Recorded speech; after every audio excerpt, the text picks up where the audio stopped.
Oh hey, one quick thing before we get into this episode of Metropolis. It's about another great show that you should check out called Englewood After Dark.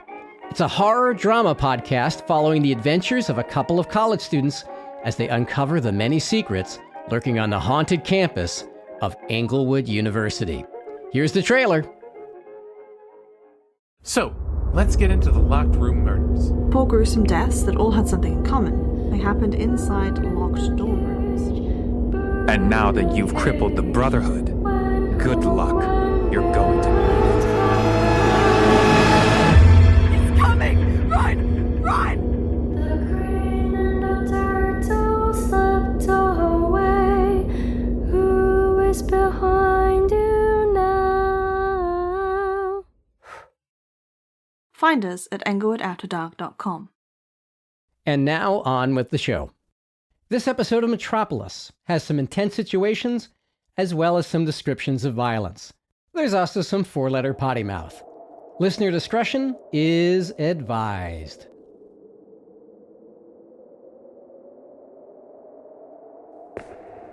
They got everyone out? Where the hell is everybody? Oh. There's a whole trail of blood right there. Oh, thank God. Stay right there. Am I okay? You're all right. You're all right. Just stay in this area. Okay. We've got this area. Oh. What the hell happened? Was that normal? Is that what the boss... We should get you out of here. Okay. The fields are gonna take a moment. I had to overload them. You see another guy go down? A felt hat, herringbone 3-piece, had a big brooch on. The guy you came in with. He made it down. If that other guy makes it through, it'll be because of your friend. Really? Knew what he was doing. Stop the bleeding. Army medic. Son of a bitch was probably an army medic. How are you doing? Me? Does it matter? Days like today, you just count the reasons to be thankful.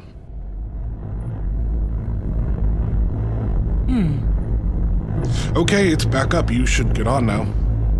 I guess that's that. But I didn't see any Sangus anywhere. I don't suppose they grow up here, do they? Up here? No. But there are places where they used to grow. I'd like to find some of those places. A Dele Dernier signet ring. Signet ring. Find one. Check the band. It'll at least have some sunshine for you. Got it. I have to warn you, most people find the ride down scarier than the ride up. The floor disappears, you fall into oblivion? But not as fast as your brain is telling you should be falling. Okay. All right. Do it. Oh, shit! No, why do they do it this way? Metropolis, Episode 7. For those about to learn why they do it this way.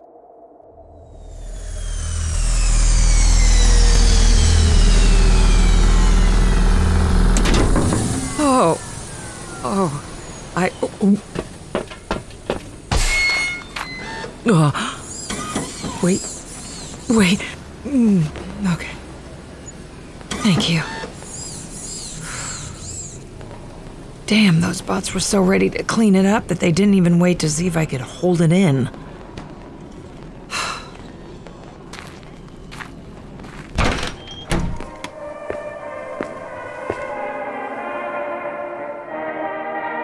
Already all cleared out? Doesn't look like Oliver waited for me. Maybe he went with Ryerson. Oh, God, when I think about what to do next, all I want to do is puke for real. Oh, shit. Okay, I should just go back, look at that ring, And look at this damn thing Berno gave me. Fuck! No. No. I know what I need to do next. City Services, booth 11690. Welcome.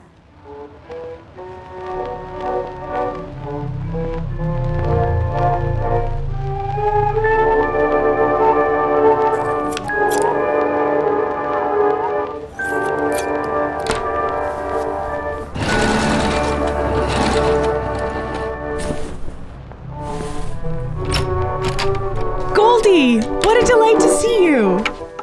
Please ignore the mess in my workshop. It's always like this when I'm mid-design. Alsace, there is only one messy thing in this workshop, and it just walked in. I'm just surprised you're here. Late on a Friday night? Yes. Here, please, sit down.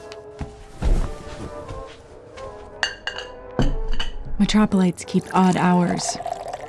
There's erratic daylight, the light pollution, but I think it's mostly that we are addicted to work. Finally, something I can relate to. I thought this place was supposed to be one big party, though. How's that work on an island of workaholics? Well, I suppose the facile answer is that we work at it. Work hard, play hard. I get it. Yes.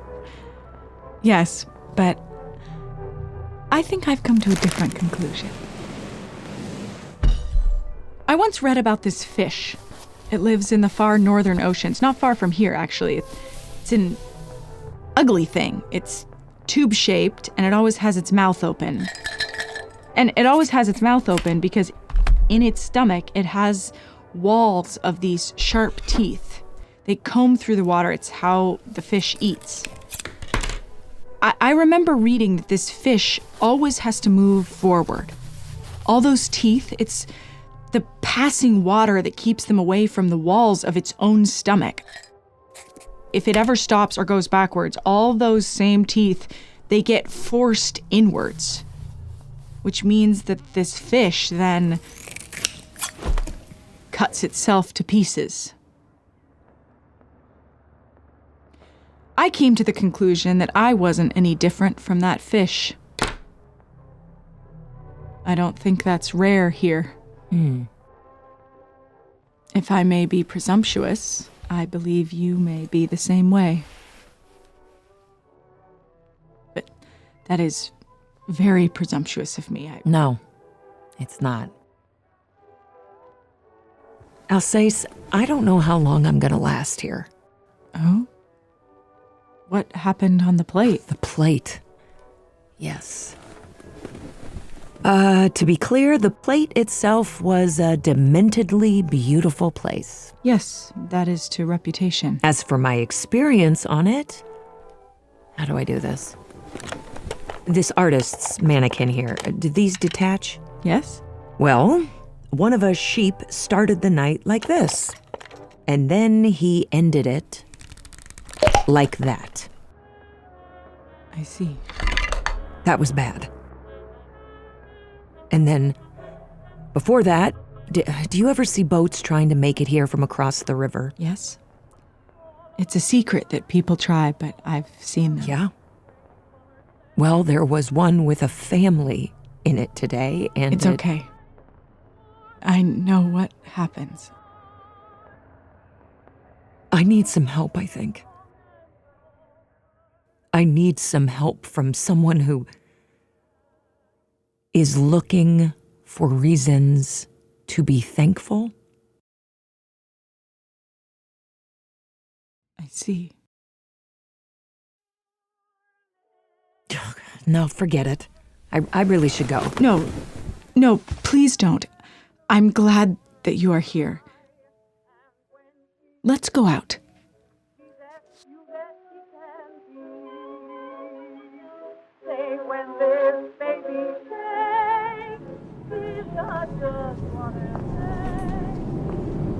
I know a place that tends to be very quiet at night. You aren't too cold to walk this way, are you? No, This coat you gave me is a frickin' miracle. Coats are my favorite thing to design, but I rarely get to. The aristocrats who request my services don't wear coats. Because to wear a coat implies that you need to go somewhere cold. Correct. We're on a frozen island where the sun doesn't come up for 2 months a year. Yes, and yet they aren't wrong. Jesus. Does it bother you that all your work is for the elites? When I was younger, it didn't. And now, here, through this little stairwell here. I love my work as much as ever. Now I just hate myself for it, too. Here.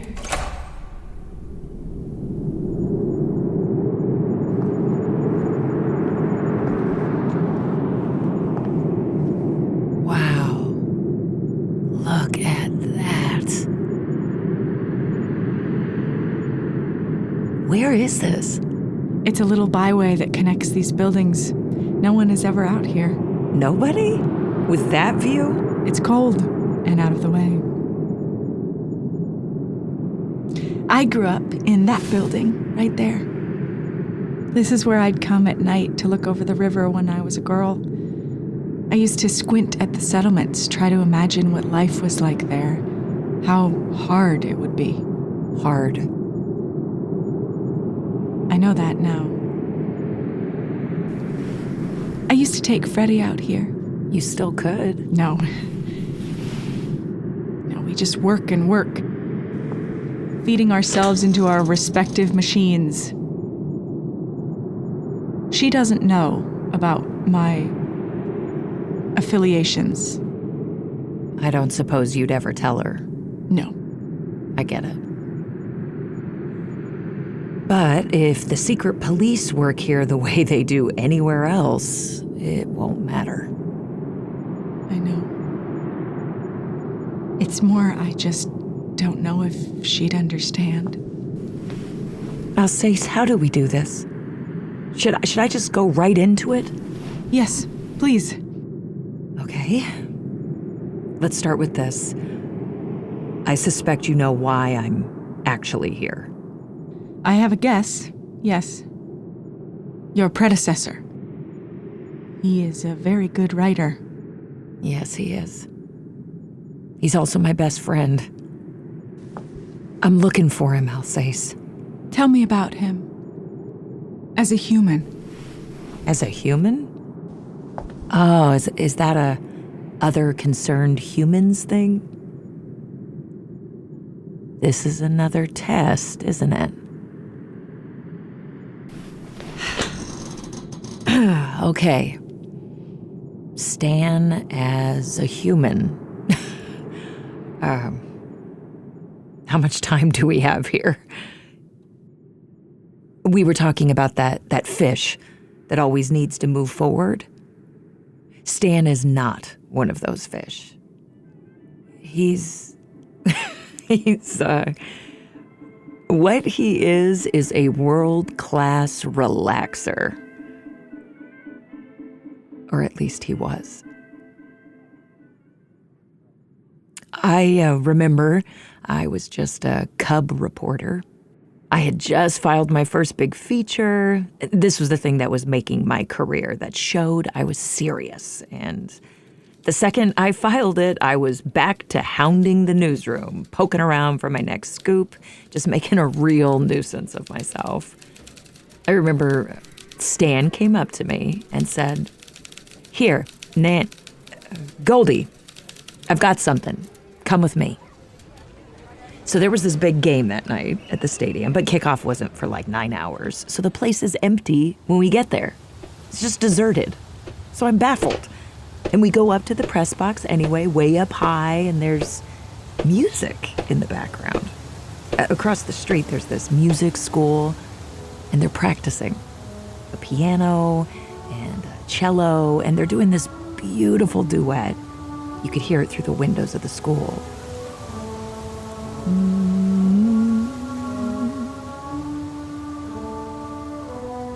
The Chevalier's Dream. And in the distance, the Arnhem skyline kept peering out when the fog parted. A wonderful view of it, which you would probably think was a joke, but to me, that was the whole world. And it just kept glowing there in the fog. Jesus. I can still see this all like it was yesterday. So, we're sitting there for what feels like forever, and then I leaned over to him and said, "All right, Stan, tell me, what's the scoop?" And he looks at me and says, "There is no scoop. It's just nice up here."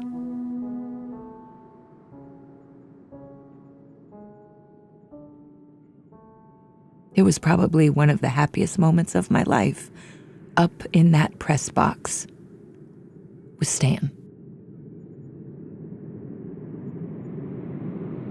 Those were the days before what happened to Benny. That was Stan's son, Benny. Stan was a widower. Benny was pretty much what he lived for. He was a great kid. He was 12 when I first met him. And then suddenly he was 18 and in a uniform, hugging Stan goodbye in the office. I remember thinking, when did this happen? Don't they know he's just a kid? Died in some field, wearing that uniform. It was kind of hard for Stan to see the point after that.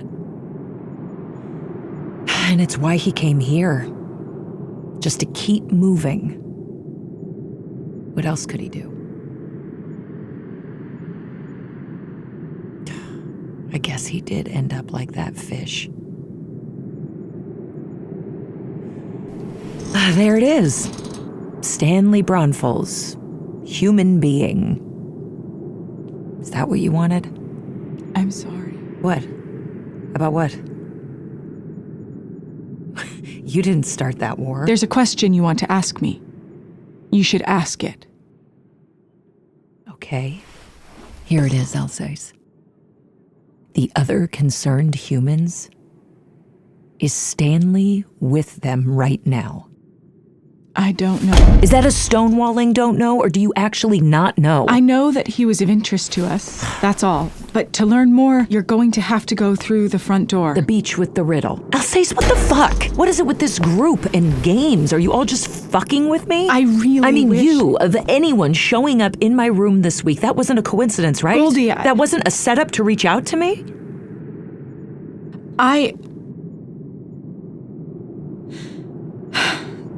I asked when your name was on the new Foreign Press Corps roster. The others said you weren't of interest. Weren't of interest? But I still felt I needed to meet you. When I saw the name on Berno's request, I just needed to see who you were. They didn't want to... Oh, it's because I'm Goldie. Yes. The last thing they would have read would have been a story about... God, what was it? It was about a singing parrot. No, wait, it was a harmonizing parrot. Oh, God. I still wanted to meet you. I thought maybe... I'm not Goldie. I'm not Goldie Grozny. Oh. Does that... Are you... Nan Canale. I'm one of the other reporters. Nanette C. Canale. It's Nan. Wait, how did you know? You were who I was hoping for. I remember reading the Fact Gazette and thinking, God, if only they would send her. She's someone who would get something done here. That's... Thanks. Thank you. But, see, the thing is, though, that I'm not who the city asked for. They asked for Goldie Grozny. You have taken an incredible risk coming here. I know. You should not tell anyone about your identity. I know that. Should I not have told you? No, it's... You've taken such a big risk with me, and I can't give you anything in return. Because I have to go through the front door. Why is that, Alsace? It is a very small island. There are eyes everywhere. No one person can know everything. That's why the riddle is broken up the way it is, isn't it? Yes. But the truth is, I've been losing faith in it. So much of it feels like the humans involved are doing this for the meetings and the riddles and the hierarchy plays. We've gotten so far from why we're supposed to be doing this. You could ask 8 of us about it and get 8 different answers. Why are you doing it?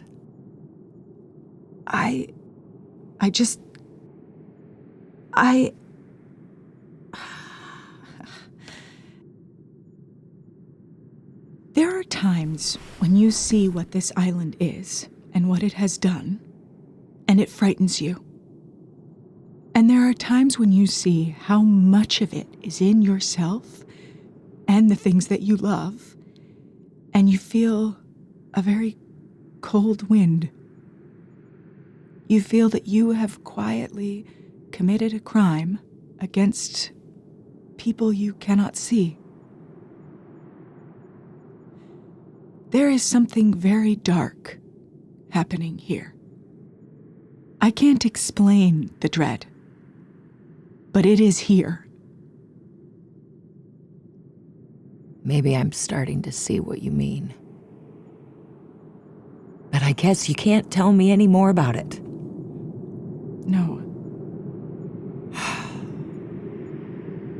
What about that history lesson? The one you offered about Metropolis? Yes. The history lesson. That's a place we could start, right? We could start right now. I know another place we could talk safely about it. Is it warm? Because I am freezing my tits off. Yes, it's warm. It's warm. Follow me.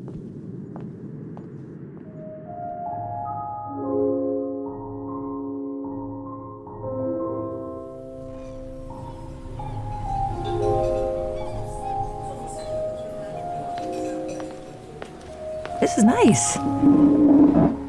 I can already tell this is going to be a much better tea drinking experience than my last few. This is one of my favorite places. I noticed no bots. Yes, one of the benefits of the shortage. So where is this? This neighborhood is called the Whalebone. It's in many ways the original neighborhood of Metropolis. The name is from the whaling station that existed on this island before there was such a thing as Metropolis. Sort of like the old town, huh? Mm-hmm. It is a very déclassé neighborhood. Thank you.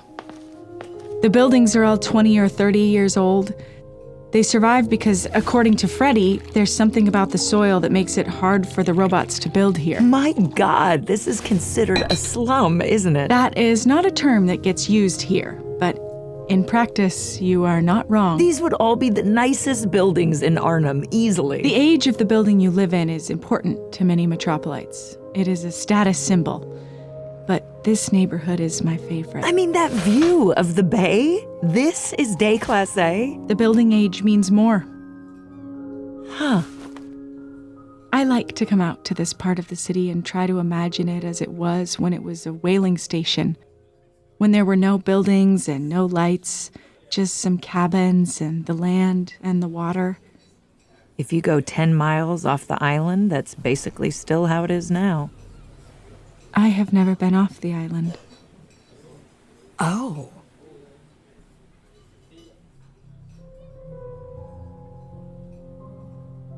How much do you know of how Metropolis came to be? You mean like how the city was founded? Well, I know the official history to the outside world is a complete pantload. The story of the Van Rossums arriving as pioneer settlers? Yeah, I looked them up. They were financiers in Duval going back 500 years. There is no way they showed up in this wasteland wearing buckskins and a haversack. Yes, I learned the same stories as a child and they seemed silly even then. But I think I've pieced together the real story. What'd you find? Wars. The Van Rossums started wars. And then they financed both sides.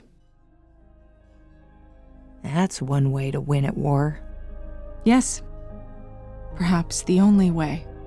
But how'd they end up on this island then? Are you familiar with the 9 Years' War? Ah, yes, that quaint one. All the Hohenschloss kingdoms, they raised the money to fight each other from the Van Rossums and their partners. The Duval Northern Carmonic Company. Right. And you might recall the thing that kept the balance of power prior to that war? This is going back a ways. It was all the whale oil rights, wasn't it? Yes.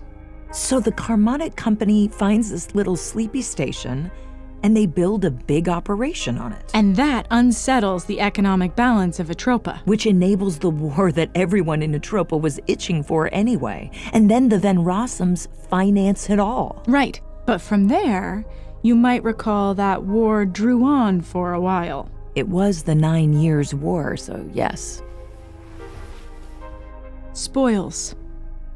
All those kingdoms got overextended, so to recapitalize, they needed to liquidate their spoils. Kind of hard to do that when you're at war with all your main trading partners. Okay, but let's say you had a remote outpost on a sea lane run by everyone's shared financiers. They started fencing everything here. And now there is a lot of money being exchanged here that needs to be able to move around. Banking. It gets banked here too? That becomes the industry. Correct. And suddenly this isn't some opportunistic whaling station anymore. This is a full-service nexus of capitalism. They forgive a debt or two to buy the island, and there you have Metropolis. Jesus. And the other concerned parties? The partners. The shareholders became the parliament, the Van Rossums the first prime ministers. And every prime minister since, right? I believe you know the answer to that. It's amazing, Alsace. We are really only talking 100 years here. Yes. I mean, from a whaling station to this? Yes. But what doesn't make sense to me is how precarious it all is. They didn't just buy a chunk of land. They basically made a country. And as a country, it's a frozen wasteland. It has no resources, no agriculture. It has nothing. It has whales, I guess. But a simple embargo or naval blockade would destroy it. That's what the Van Rossums have excelled at. For a century, they've been able to perch the city on a fine balance. A blockade from an individual nation would be unthinkable. Because they have shares in every side still. All those countries have money here, and if you destroy the bank, everybody loses. Yes. The only way to win at war.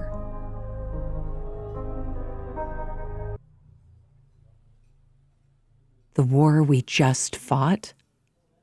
Could they have been... It would stand to reason. Holy Christ. Oh, fuck us. I'm sorry. Is that really all it is, then? A way to burn the rest of the world for warmth? Alsace? You've got a different thought on that, don't you? That's why you're telling me all this. Are you familiar with what the word eschaton means? Eschaton. The end of the world. It's the perfection of life. The final consummation of history. You think that's what they're trying to do with Metropolis? That would make Anders God, wouldn't it? Fucking hell. What does everyone else here think? For most people here, all they know is that they are rich while the world is poor, and if they run fast enough on this treadmill here, it might stay that way. Wow, the treadmill just keeps running faster and faster. Some angle.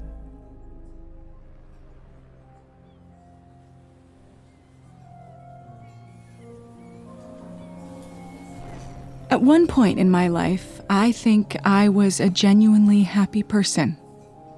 I loved this city, and I loved my work. There's still much I love about both, and yet... It all feels like shit. Yes. Yeah, I know what that feels like. It'd be pretty rich of me to tell you how to be any other way. But there is a guy I know who would have said, take a moment. Enjoy the things you love. The shitty parts will all still be there to fight tomorrow. Your friend Stanley. If only I could ever do that when he wasn't around. Maybe we could do it now. Now? It isn't that late. Maybe I could show you some of the things I still love about Metropolis. God, at some point, I probably need to sleep. You know what?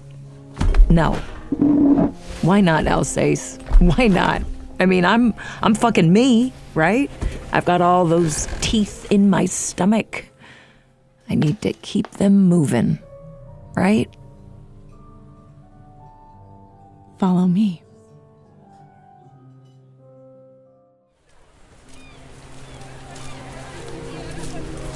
You mean to tell me you've never seen a cow? Not once in your life. I haven't. How would I have? I mean, yeah, I guess not.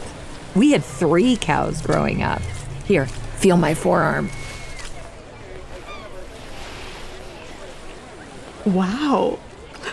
Incredible. It's like a steel cable. That's what you get from milking cows. Once you build it up, you never lose it. You will probably laugh at this, but that all seems impossibly exotic to me. Oh, we have got to get you off this island some way. Yes. Here, let's go this way. I have one last thing to show you. Well, Alsace, if this tour of the whalebone has shown me one thing, it's that this dirty, disreputable slum is exactly where I would want to live, if they gave me a choice. There it is. See that building?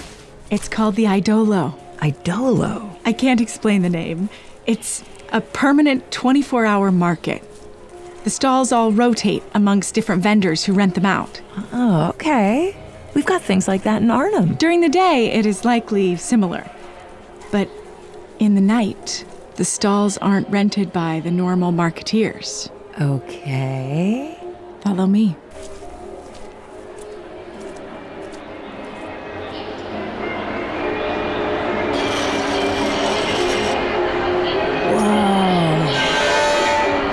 This is the night Idolo.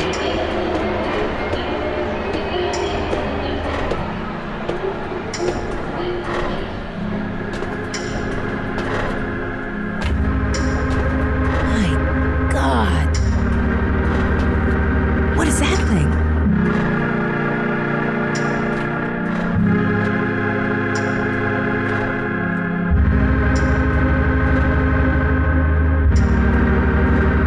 It's beautiful.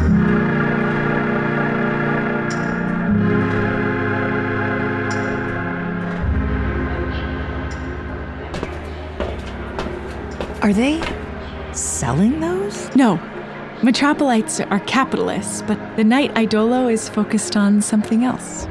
It is for creations, things that people are proud of and want to share. That one must be something. Let's see. Okay, well, thank you. It's brave to put on a helmet in front of a crowd when your head is this empty. The stinking skyline. Jeez, folks, have some inner life. Does anyone have anything interesting on their mind? We all wouldn't have worked so hard on this thing if we knew you were all so dang boring. Hey there, gorgeous. Why don't you give it a try? I don't shove my head in things unless I know what I'm getting into. I don't know. You look like you shove your head into plenty. Okay. I can see you're not from around here. You put this helmet on, and it generates an image based on what's going on in your mind. Half the time, wouldn't it be naked pictures of people in the room? Whoa, I wish. You definitely aren't from around here. Don't you know that metropolites reproduce asexually? Is that true, Alsace? I cannot confirm nor deny anything. Okay, I can see I'm not getting a bite from our horny friend here. No, what the hell? I need to see this. At least I know what's in my own head, so I know it's not all bullshit. Okay. Just ignore all the wires. We're engineers, not industrial designers. Okay, let's see.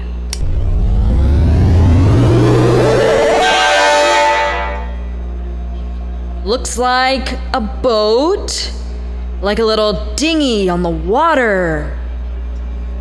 Uh-oh, not much of a sailor. Whoever's sailing in your... That's good. That's great. It's amazing. Let's get the fuck out of here. I guess whatever that was more interesting to her than it was to us. Okay, who wants to try it next? You okay? Yeah. Fuck. That was stupid. That was really fucking stupid. If it is any consolation, I don't need it. Fuck! That thing is amazing as a parlor trick, but don't they realize how fucked that thing would be if someone serious got a hold of it? Alsace! What? Alsace! Don't look. Walk around the corner. Goldie, you'll need to excuse me, please. Alsace? Please, just walk on for a bit. I will catch up with you. Okay.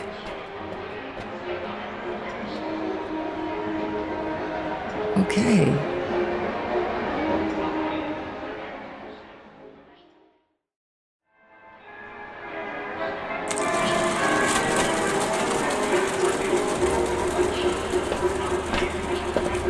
Oh, dang, where did she go? It's freaking incredible. Alsace was right. Wherever the hell she is. Can I interest you in some flowers? No thanks. They wilt at the sight of me. These are already dried.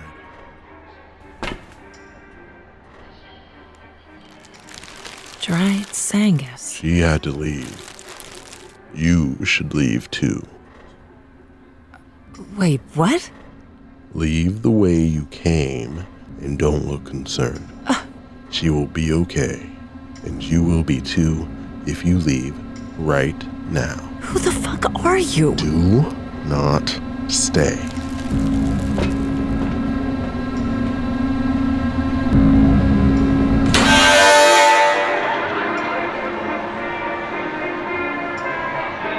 Oh, God.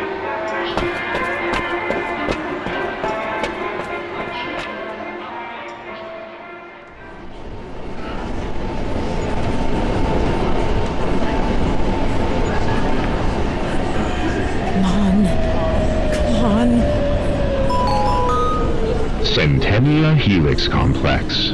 Please watch your step as you exit the SkyTrain. Oh, shit.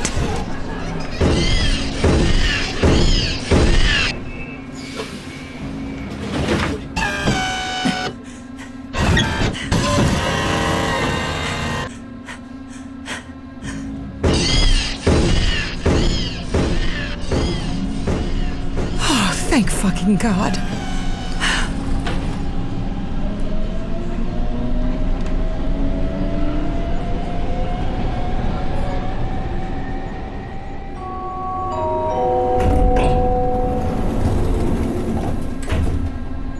Okay.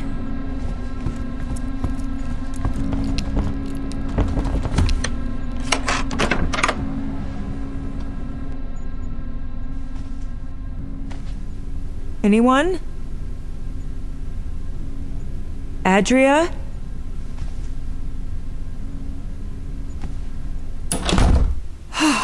Okay. It is just me. And Adria. Adria, I could really use you right now. No. No, that would be idiotic. Ah! She can't help you, Dan. She will just spy on you for the exact people you're running from. Is that what you want? Oh. Wait. I completely forgot. Signet ring. Shit. Oh. Where did... Oh, there we go. What did he say? A Dele Dernier ring. Let's see what the ring says. Latin. Nam qui sectantor sietium Dele Dernier. MCMXVII. This is it. Okay. He said it was, check with the band. It should have some sunshine for you. Band on the ring. Ring band. Let's see. Suns. Oh, okay, little suns engraved in it. 1, 2, 3, 4, 5. 5 suns. We're really getting close. Oh, that's... You do the talking, we won't get anywhere. Will he listen to you? Because he hasn't been listening to anyone. He has shut us all completely out. Who's that Berno's talking to? He is accountable to us. That is the reality of it. He is accountable to us. It's right in the charter. Right from the very first day, it was there. I don't care what kind of precious bullshit he wants to get up to. Ultimately, he needs to explain it to us. Wait, that's the moron who barged in next to us on our first ride on the circuit. All right. Well, here's what you absolutely need to do. Sit down and shut your mouth. He'll be here any minute. This has gotta be a meeting with Anders. Okay. So, here I am. And here are both of you. Yep, that's See, Anders. When I call a family emergency at 1:30 a.m., I kind of presume that it's going to be just family there. That is, I think, a reasonable expectation, right? I think that's right. And that'd mean 2 of us, but, I am here because I'm not counting 2 right now. Bruno, how many people do you count here? I am here because I need to be here. I can't see any possible explanation for why you need to be here. You have ignored your responsibility. Choke him. We are put into motion. Bruno? You explain? Well, I thought, we might talk about some of the concerns of the other concerns. No. We are not having that conversation. This was never going to be the time where we had that conversation. We are having a family conversation. As for this, friend here, the irony here is, all you've really done is save me a little bit of time.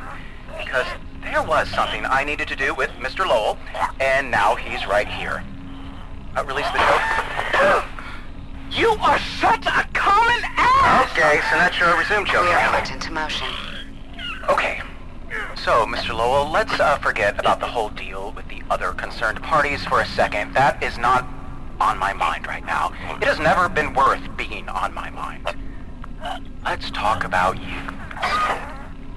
Clearly, it's over for you personally. Even you must have been able to figure that out by now. Sinatra, release the choke. Gag him. Oh, God. See, this is happening because you're just not serious.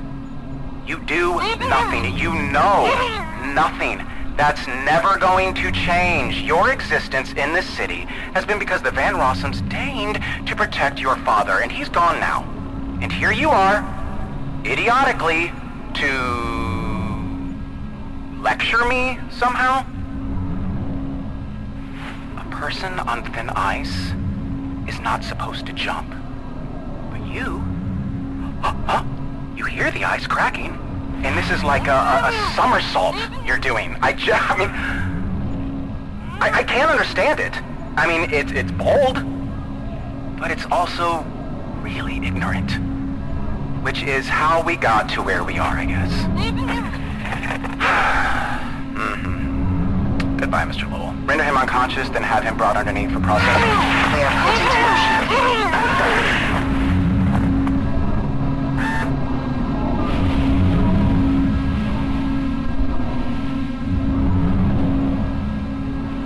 Sinatra, hold. Before you go. Bruno. His sister. What do you think?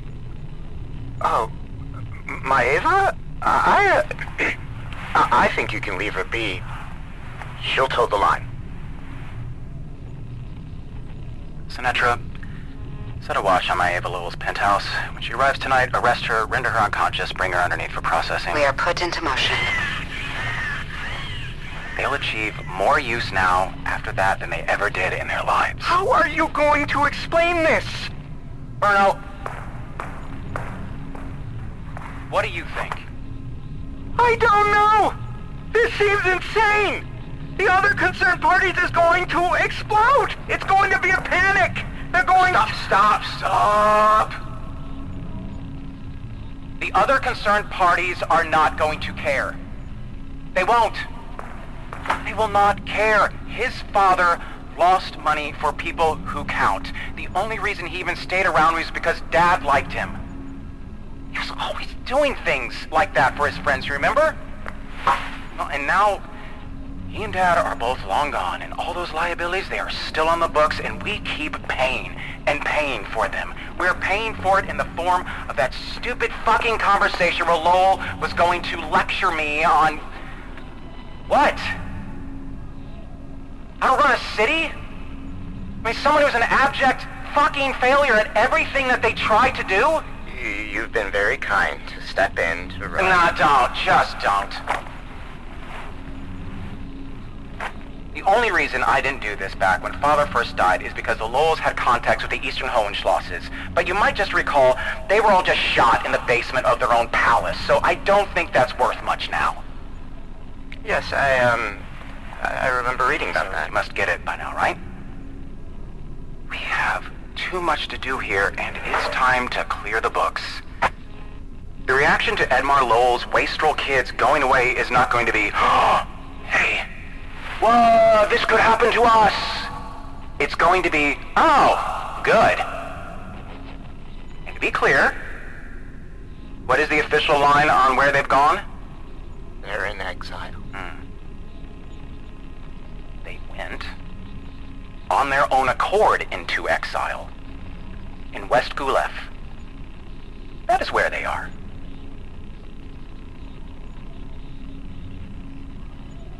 Right? So now to get back to our family emergency. You didn't need to process them. What? You didn't need to process them. That was vindictive. Bruno.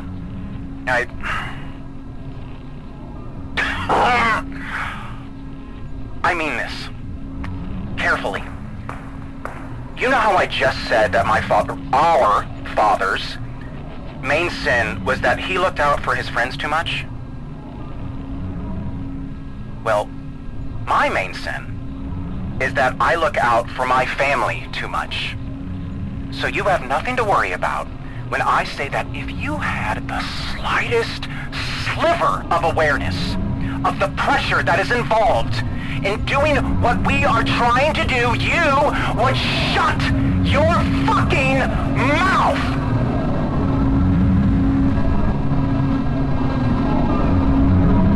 Now, we can get back to the family emergency that we should have been talking about at the beginning. Adria is missing, and all of her location logs have been wiped. And her tracking and feed are off, and she seems, poof, gone, lost in the city. There aren't too many people who are able to do those things, so I have to ask... I have a witness. I have a witness here. I have a witness who has heard everything... About Adria? A witness who's heard everything you've just said. Oh.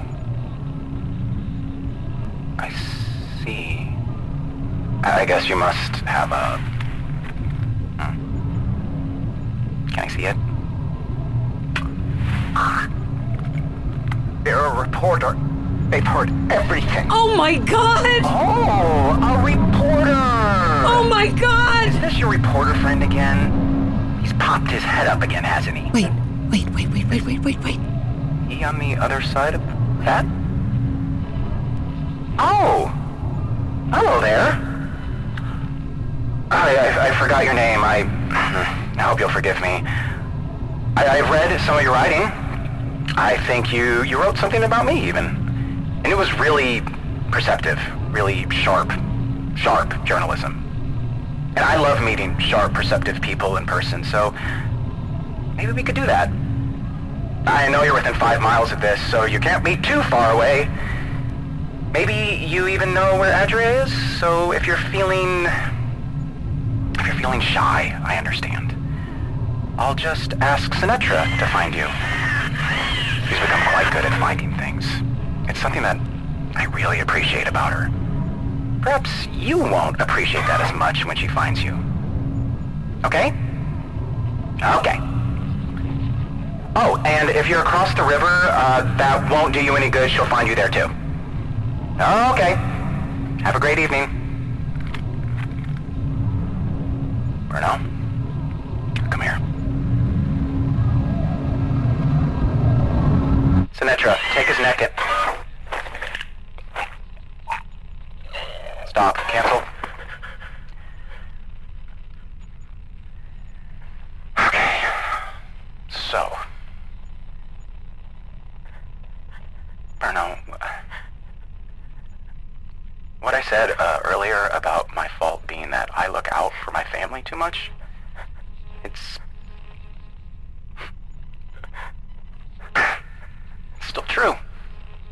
God help you, it's still somehow true.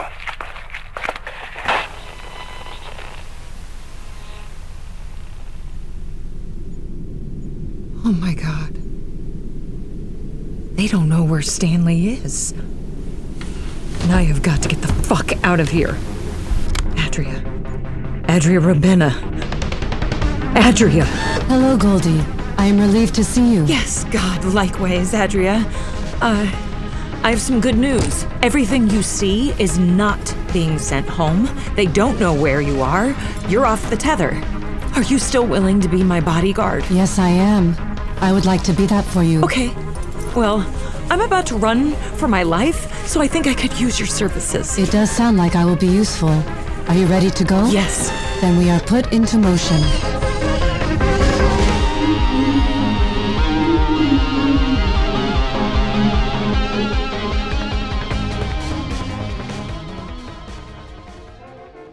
Metropolis, Episode 7, a Lux Radium production.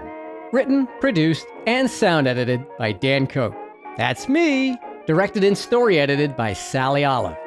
With Angela DeMarco as Nan Canali, Katie Peabody as Alsace Kitchener, Alexandra Tavares as Adria Rabenna, Avery Clark as Anders Van Rossum, Mark Emerson as Bruno Van Rossum and additional voices, Rachel Ryle as Sinatra and additional voices, Antonio Mitchell as Lowell, Nabila Ahmed as the headcast creator, Adam Kern as Ascension Conductor, DJ Walker as the Nightflower Merchant, and Shayna Emil as Merritt.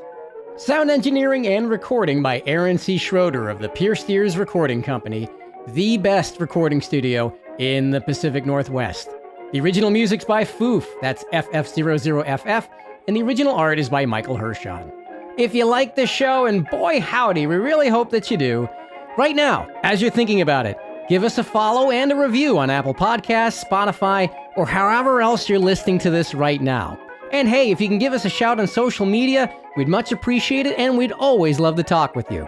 We're on Instagram at Metropolis_podcast, and on Tumblr, TikTok, and Blue Sky at Lux Radium, that's LuxRadium. This is episode 7, that means we're past the halfway point, 7 down, 6 to go. The next one out will be in mid-March, and we hope to see you there. As always, we just want to thank you so much for listening to Metropolis. We'll see you next time.